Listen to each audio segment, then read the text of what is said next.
Hello दोस्तों, my self doctor Ajay Pal, senior physician and surgeon, निकट जिला सहकारी बैंक परशुरामपुर बस्ती से मैं अपने यूट्यूब चैनल पे आपका बहुत बहुत स्वागत करता हूं। और आज बहुत ही इम्पॉर्टेंट टॉपिक पे चर्चा होने वाली है। जो विषय है आजकल मैक्सिमम आपको लगभग मोस्टली हर घर में आपको इसके पेशेंट मिल जाएंगे, जो बहुत ही बहुत ही कॉमन आजकल एलिमेंट्स हो गया, कॉमन प्रॉब्लम हो गई है। जैसे इसका ये जो है ये सबसे बड़ी समस्या बन के उभर के आ रही है एक प्रकार से मानिए तो। इसको मोस्टली कॉमन लोगों में देखने को मिलता है। बहुत ज़्यादा पीपल में काफ़ी ज़्यादा ये पीपल सफ़र कर रहे हैं इस चीज़ की प्रॉब्लम से। इसका नाम है बवासीर, और इसको अंग्रेजी में पाइल्स बोला जाता है। ये दो प्रकार का होता है, और मोस्टली ब्लाइंड पाइल्स और bleeding piles. Blind piles number एक जो है ये इसको नॉन ब्लीडिंग पाइल्स बोला जाता है। मेडिकल टर्म में नॉन ब्लीडिंग पाइल्स मतलब ब्लाइंड पाइल्स। इसमें खून नहीं गिरता है और आदमी काफ़ी दिनों से पीड़ित रहता है। गुदाद्वार में मस्से हो जाते हैं काफ़ी। इसमें कभी कभी अंगूर के छोटे दाने से भी बड़ी बड़ी गांठें हो जाती हैं आपके रेक्टम में, गुदाद्वार में। और ये इसका जो मेन कारण है वो कब्ज ही है, मोस्टली कब्ज है। और कभी कभी ऐसा देखने को मिलता है कि लोग जो है मतलब डाइटरी फाइबर नहीं लेते, जो मतलब रेशेदार पदार्थों का, भोज्य पदार्थों का इस्तेमाल नहीं करते। उनकी वजह से सारी चीज़ें उनका जो प्रॉपर पेरिस्टाल्टिक मूवमेंट है हाथों का वो नहीं हो पाता। और डेफिकेशन जो है यानी कि जो मोशन है स्टूल का जितना आउट होना चाहिए बाहर, उसकी मात्रा में उतना वो उस क्वांटिटी में नहीं आउट हो पाता। तो वहाँ सारी चीज़ें हिडन रह जाती हैं और रेक्टम में ही मल पड़ा पड़ा सड़ता रहता है। फिर वो दोबारा ब्लड के साथ, क्योंकि ब्लड सप्लाई हमेशा 24 आवर्स रहती है, तो ऐसी कंडीशंस में वहाँ के जो टॉक्सिक सब्सटेंस हैं वो फिर से रिवर्सिबल मैनर में वो आते रहते हैं, ब्लड में मिलते रहते हैं, टॉक्सिसिटी बॉडी की बढ़ती रहती है ऐसी कंडीशंस में। तो ये हो गया non bleeding piles. Non bleeding piles के सबसे बड़ा कारण है कि मतलब अपने जो हैबिट्स हैं, जो आपके अपने क्या बोलते हैं कि फूड हैबिट्स हैं, इन लोगों पे काफ़ी ज़्यादा मतलब इसका असर देखने को मिलता है। जो इरेगुलर मील्स करते हैं, इरेगुलर भोजन करते हैं, किसी प्रकार के सलाद का इस्तेमाल नहीं करते, डाइटरी फाइबर नहीं लेते, ऐसी कंडीशंस में उनको ये चांसेस होने के ज़्यादा रहते हैं, क्योंकि कब्ज़ ही इसका मूल कारण है। और जब कब्ज़ ज़्यादा दिन तक खींच जाता है तो इस रूप में ये सामने उभर के आता है कि उनको बवासीर। क्योंकि जब आपका पेट क्लियर रहेगा तो आपका मोशन एकदम क्लियर रहेगा, तो बहुत ही जल्दी आप वॉशरूम से बाहर आएंगे, बहुत ही कम समय में आपका पेट क्लियर हो जाएगा, साफ़ हो जाएगा, आप सेटिस्फाई रहेंगे। ऐसी कंडीशंस में जब आपका मल रेक्टम में भरा रहता है तो आप वॉशरूम में बैठ के वहाँ प्रेशर लगाते हैं, तो प्रेशर लगाने से वहाँ के जो रेक्टल की मसल्स हैं उनमें सूजन आती है, उनके बार बार दबाव पड़ता है उसमें। उस कंडीशंस में वहाँ की वेन्स सूज जाती हैं, जिनको हेमोरॉयडल वेन बोला जाता है। और जब वो सूज जाती हैं तो वहाँ पे वो सारी चीज़ें टार्चुअस हो जाता है। जैसे आपने देखा होगा कहीं पर भी, जैसे किसी को वेरिकोज हो गया, ऐसे वहाँ की वेरिकोज हो जाती है, वहाँ के वेन्स की, हेमोरॉयडल वेन की बेरियोकिसिटी हो जाती है, वेरिकोज वेन ऑफ रेक्टम। इस वजह से ये सारी चीज़ें उभर के सामने आती हैं, जो इस रूप में काफ़ी अगर लॉन्ग टर्म तक ये बना रहा ऑटोमेटिकली तो वो उस रूप में कन्वर्ट हो जाता है, जहाँ पर उसके बाद में काफ़ी ये कभी ब्लीडिंग होता है, कभी नॉन ब्लीडिंग होता है। तो ये कंडीशन के ऊपर डिपेंड करती है कि कैसे कैसे क्या इनका क्या कैटेगराइजेशन है, क्या आपकी मतलब क्या ग्रेडिंग है, किस ग्रेड का पाइल है, फर्स्ट ग्रेड का है, सेकंड ग्रेड का, थर्ड ग्रेड का है। और जब थर्ड ग्रेड के बाद में तो फिर ऑटोमेटिकली फिर आंतें बाहर उतरती हैं, रेक्टल प्रोलैप्स होता है। ऐसी कंडीशंस में काफ़ी हद तक अगर ज़्यादा देर तक उनका ज़्यादा ही दिन तक केस खींचा तो ऐसी कंडीशंस में ये सारी चीज़ें हो जाती हैं ऑटोमेटिकली। हाँ, अब इसके लक्षण तो अब मैंने आपको बताया कि ऐसी कंडीशंस में ब्लीडिंग के क्या मतलब लक्षण है। जैसे आफ्टर ऐसी कंडीशंस में, जैसे ब्लाइंड में तो कभी ब्लड नहीं आता है, आप लाइफ टाइम आप ब्लाइंड पाइल से पीड़ित रहेंगे, आपको कभी ब्लड नहीं आएगा। कभी कभी जब ज़्यादा दिक्कतें होती हैं, जब बेरियोसिटी बढ़ जाती है, वेरिकोज वेन वहाँ पे ज़्यादा टार्चुअस हो जाता है, टेढ़ा मेढ़ा हो जाता है, जिगजैग जलेबी जैसे जलेबी के तरीके से वहाँ की वेन्स हो जाती हैं, तब वहाँ पे ज़्यादा प्रेशर पड़ता है तो वहाँ इचिंग होती है, खुजलाहट होती है, जलन होता है, लैट्रिन करने के बाद ब्लड आता है। और पेट साफ नहीं रहता, आपको ऐसी कंडीशंस में हो सकता है कि कभी कभी जल्दी जल्दी जाना पड़े वॉशरूम, ऐसी कंडीशंस में।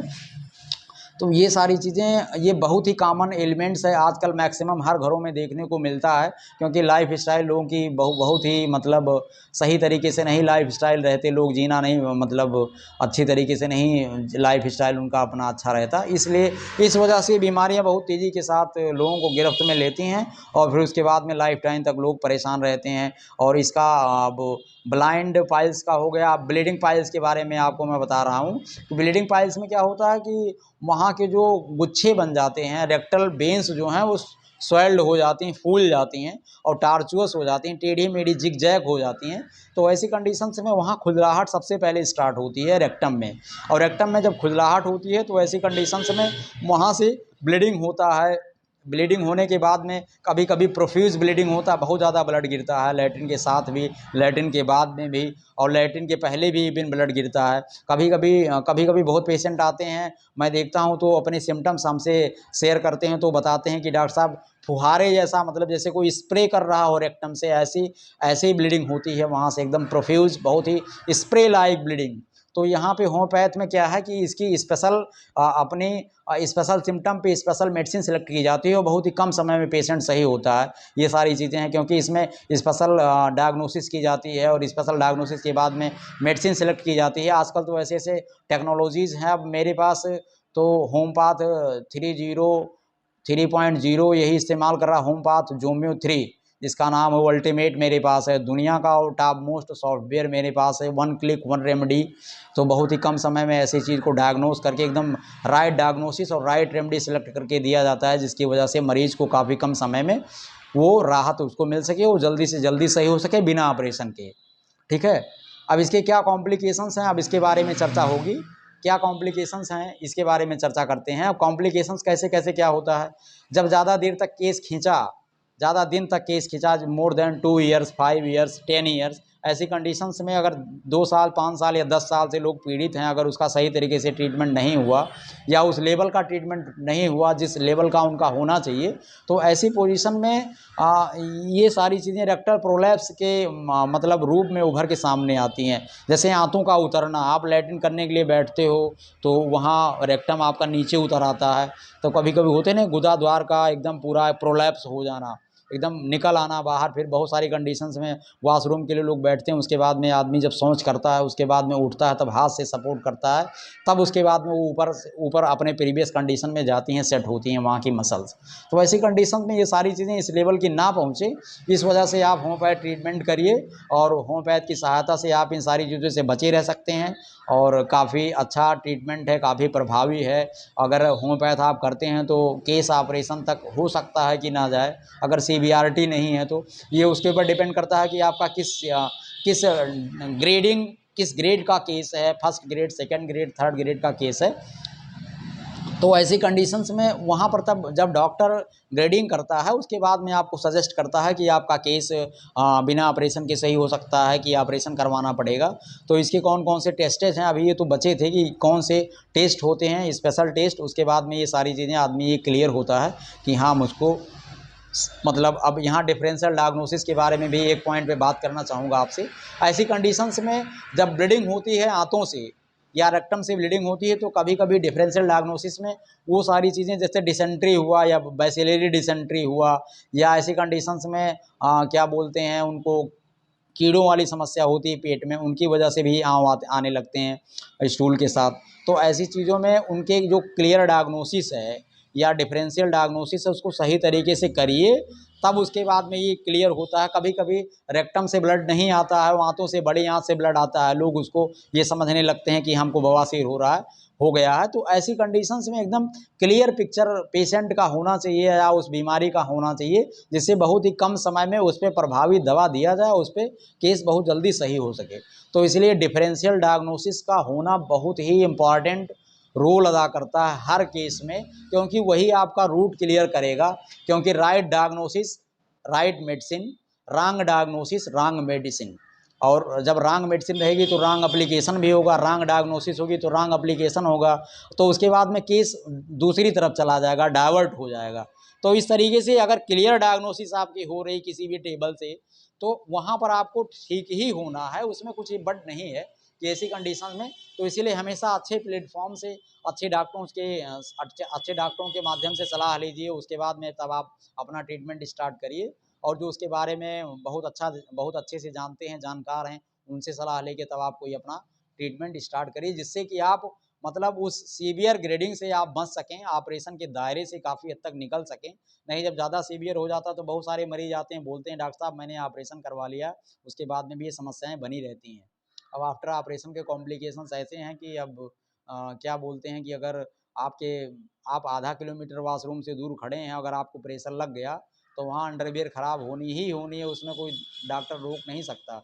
अगर उसकी वहाँ की रिंग्स कोई कट गई, इवन ऑपरेशन में कहीं मिस्टेक हुआ, डॉक्टरों से भी कभी कभी मिस्टेक हो जाती है, तो ऐसी कंडीशंस में वहाँ की अगर रिंग कोई कट गई तो वहाँ पर फिर प्रोलैप्स तो होना ही होना है। फिर इनसिक्योरिटी ऑफ रेक्टम सबसे बड़ा फैक्टर, ये सबसे बड़ा पॉइंट ये है कि आप इनसिक्योरिटी फील करेंगे, हमेशा कहीं जाएंगे तो आपको दस्त जैसा लगा रहेगा, हमेशा डर रहेगा कि मुझे अब वॉशरूम लगा है। अगर कहीं आप बाहर निकलते हैं तो आपके लिए समस्या खड़ी हो सकती है, ये सारी चीज़ें। तो इसीलिए हमेशा रॉन्ग मतलब ना लेके मेडिकेशन, राइट मेडिकेशन लीजिए, जिससे कि आप बहुत ही कम समय में सही हो सकें और इस चीज़ों से काफ़ी हद तक बचें और दूसरे को भी बताएं।